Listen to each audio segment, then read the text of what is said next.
It was approaching the end of summer, and my friends and I wanted to do some cool, mischievous things before going back to school. So we had the genius idea one night to sneak into a nearby community pool. It was actually only a couple of blocks away. It's right smack in the middle of a residential area, so instead of sitting on the main road or something, it actually just sat around a bunch of houses on a quiet road during the day. The little parking lot would be full, and the spot would be bustling, but at 1 in the morning the place was of course dead.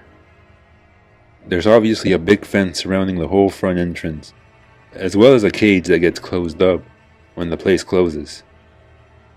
So our best way to get in was through the side. We snuck into the backyard of a neighboring house and hopped the fence over to the pool. It was as easy as that. The four of us took off our shirts and jumped into the pool, which in retrospect wasn't smart, since any of the neighbors could have heard the splashes and just called the police. But we were dumb high schoolers.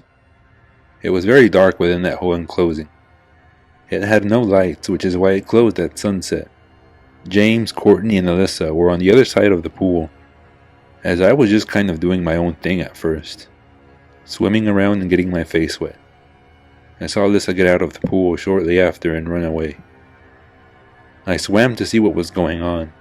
She was just going to the water fountain though.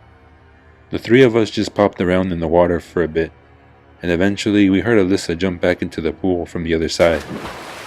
It was too dark to see much more than her black hair covering her face.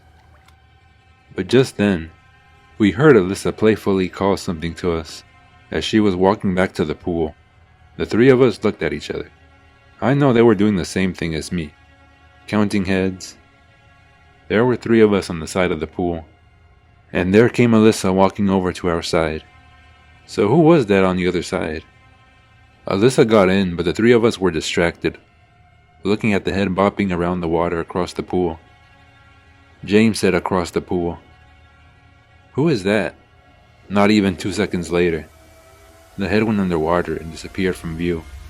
We took this time to whisper to each other, mostly things like, "What should we do?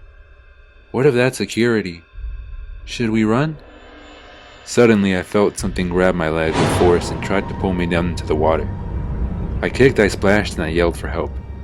James came over to pull me out of the pool, while the girls were already running for it, screaming. It wasn't until I got to the stairs of the pool that the grip on my leg was released and I was free. We hopped the same fence we climbed over to get in, and ran all the way back to Alyssa's house. I was convinced that whoever that was a security guard. That is until they literally tried to pull me underwater, and I don't know what to think. There are a few possibilities. Maybe it was just another kid messing with us. Maybe it was a security guard who went too far. Or most likely, there was a dangerous person who had ill intentions.